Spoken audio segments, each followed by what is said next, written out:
मानव शिक्षा संस्थान के प्रबंधक Alok Gupta, Barhalganj, Gorakhpur, Chillupar Babulal Saxena. Crime report. Gorakhpur Barhalganj में आज 5/8/2024 को मऊ जनपद में अपना एक कार्यालय नवदसाय में उन्होंने अपना कार्यालय खोला, जिसमें काफ़ी संख्या में आम जनता की भीड़ देखने को मिली है। अपने संबोधन में उन्होंने कहा है, अपने जैसे 4 लोग और 5 पूर्ति मिल जाएं तो जनता का कल्याण हो सकता है। उन्होंने बहुत ही कार्यक्रम किया। अपने कार्यक्रम के दौरान उन्होंने कहा है, किसी गरीब बेटी की शादी नहीं रुकेगी, किसी का बेटा हमारे द्वारा कभी असहाय नहीं होगा, किसी की मकान नहीं रुकेगी। मैं हमेशा मानवता का पुजारी रहा हूँ। मैं बड़ी गरीबी से उठकर यहाँ तक पहुँचा हूँ। उसे गरीबों की, मैं जनता की हूँ, कैसे लोग अपनी गरीबी में जीते हैं। आप मेरे साथ जुड़िए, मैं आपके साथ जुड़ने के लिए प्रवृत्त हूँ। एवं उन्होंने काफ़ी बड़ी बड़ी बातें बोली। साथ ही गरीब बेटियों के साथ आप जुड़ने में मैं आपके साथ कदम से कदम चलने के लिए तत्पर हूँ, हमेशा आपके साथ रहूँ।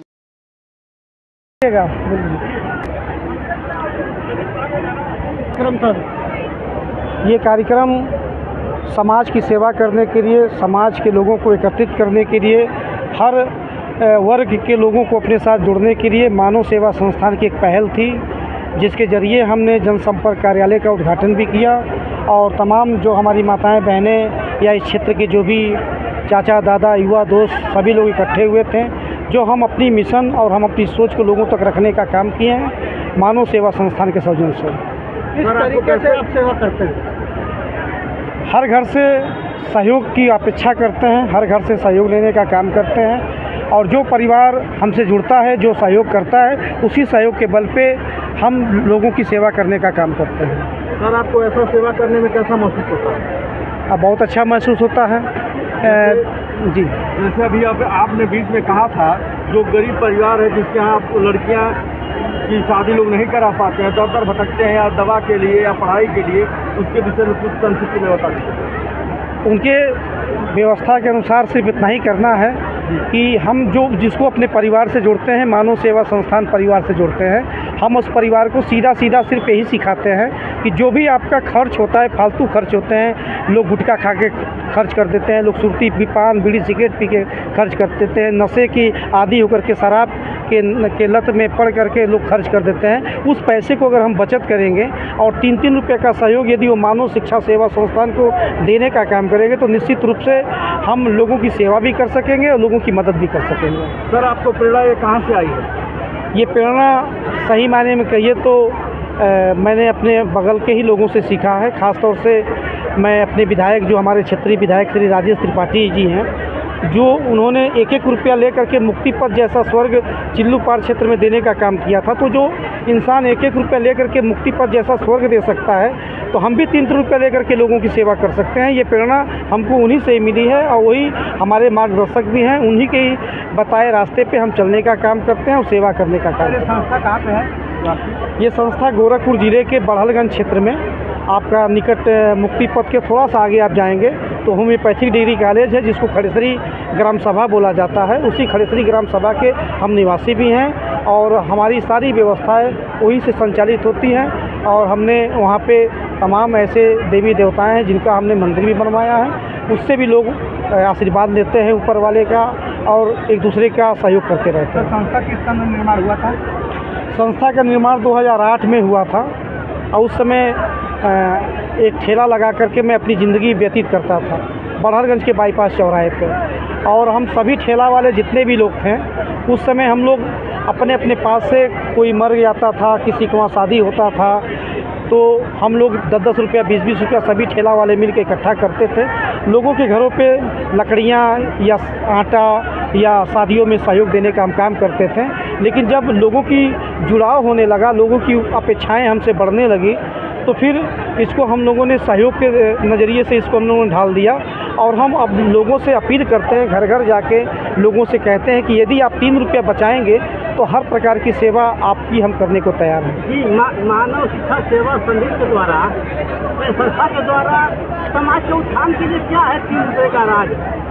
₹3 का राज मैंने बताया, तो राज वही है कि यदि हम ₹3 बचाएंगे, इसे होता क्या है कि आदमी एक गुटखा भी खा ले तो ₹12 खर्च हो जाता है, एक सिगरेट पी ले, सुर्ती खा ले, पान खा ले तो ₹10-12 खर्च होता है। आज के समय में लगभग मुझे लगता है कि हर घर नशे की आदी हो चुका है और कहीं न कहीं हमारे युवा पीढ़ी उस नशे में बुरी तरीके से लपेटे में पड़ रहे हैं, जो फालतू खर्च करते हैं। हम तो सिर्फ उनको सिखाते हैं कि यदि आप सोचिए कि अगर ₹3 बचाने से हम इतनी सारी व्यवस्थाओं के साथ आपकी मदद कर सकते हैं, तो जो हमारे युवा साथी हैं, जो समाज में चलते हैं, रहते हैं, कमाते हैं, खाते हैं और गलत नशे का शिकार हो करके अपने परिवार की ज़िंदगी को बर्बाद करते हैं, अपनी ज़िंदगी को बर्बाद करते हैं। यूँ कहिए कि जो उनकी पूरी ज़िंदगी है वो भी अपनी पूरी ज़िंदगी नहीं जी पाते हैं। महिलाएं कहिए तो घर में जो पत्नी है विधवा हो जाती है, माँ का कोख सूना हो जाता है। इन सब चीज़ों को बचाने के लिए मानव सेवा संस्थान ने ये अनोखा पहल चालू किया है और पिछले लगभग 18-19 सालों से हम ये काम करते चले रहे हैं, आगे भी करते रहेंगे। सर, क्या यही प्रेरणा अपने आप बच्चों को भी दे रहे हैं जो समाज की सेवा कर रहे हैं? बिल्कुल, मैंने अपने घर में जितने भी हमारे बच्चे हैं, हमारे तो 3 बच्चे हैं, 1 बच्ची है, 2 बेटे हैं और तीनों को हमने सिर्फ एक ही चीज़ सिखाया है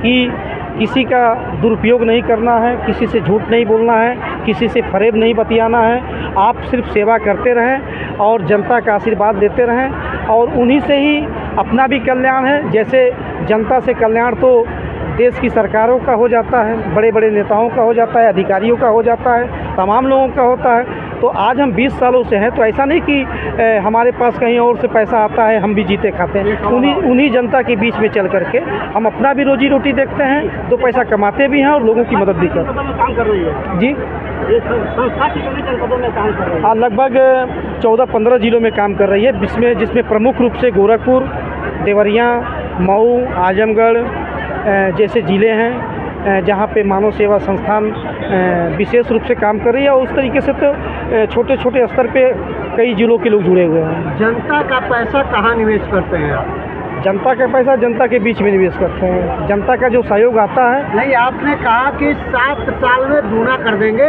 तो आखिर में वो पैसा कहीं निवेश होगा तभी तो दूना होगा। जनता का पैसा। सर, आज बड़े सौभाग्य की बात है कि मऊ जिला में नगौसरा गांव में चौराहे पे आपके बचपन के दोस्त और क्रिकेट के खिलाड़ी कमरान खान जी आपके कार्यालय का उद्घाटन किए हैं।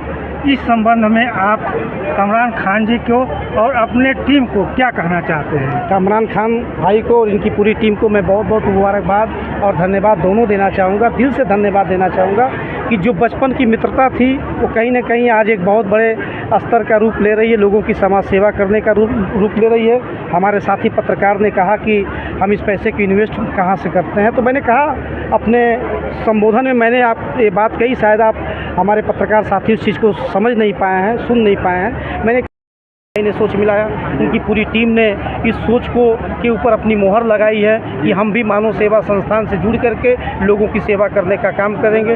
तो कामरान भाई की तरह और मेरे जैसा अगर 10-20 सोच वाले समाज सेवक इस क्षेत्र में और आ जाएं, तो मुझे लगता है कि किसी गरीब को किसी के आगे हाथ नहीं फैलाना पड़ेगा। किसी छोटे आदमी को, छोटी बिरादरी का हो या कोई बिरादरी का हो, वो किसी का आगे हाथ नहीं फैलाएगा। समाज में एक ऐसी व्यवस्था रहेगी जो सिर्फ वहाँ जुड़े, अपनी सेवा ले ले।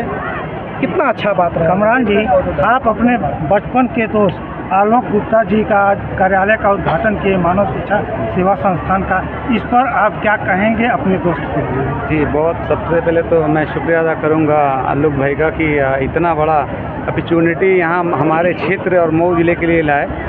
और जब हमारी भैया से जब बात हुई थी, तो जब इनकी बात मैंने सुना तो मुझे वाकई लगा कि ये भैया बहुत बड़े लेवल का काम कर रहे हैं और स्पेशली समाज के लिए काम कर रहे हैं। जैसे कि गरीब मजदूर, ठेला वाले, हर आदमी मतलब पैसा तो कमा करके उड़ा देता है बट सेविंग नहीं कर पाता है। तो वो हिसाब से जब भैया का मैंने प्लान सुना तो मुझे लगा कि हम भी भैया के साथ जुड़ करके और अपने क्षेत्र में एक नया अभियान शुरू कर सकते हैं। और मुझे पूरा यकीन है कि हमने जो पहल किया है भैया के साथ मिल करके, बहुत बड़े तादाद में लोग यहाँ पे जुटेंगे और सपोर्ट करेंगे। और सबसे बड़ी बात है कि जो भैया जिस तरीके से लोगों का मदद करते हैं, आपको ये भी मालूम होगा कि हर साल इन्होंने ऐसा एक अभियान चलाया कि 22 गरीब लड़कियों का शादी कर रहे हैं। तो ये बहुत बड़ा एक पहल है और मुझे नहीं लग रहा है, मुझे पूरा यकीन है यहाँ समाज के ऊपर। और मुझे ये भी यकीन है कि इंशाल्लाह एक दिन ऐसा आएगा कि हम पूरे उत्तर प्रदेश को जोड़ लेंगे और घर घर आदमी को जोड़ेंगे, क्योंकि जो इनके साथ जो लगी हुई जो टीम है वाकई बहुत मेहनत करता है। और स्पेशली भैया इतना मेहनत करते हैं, इसलिए वो टीम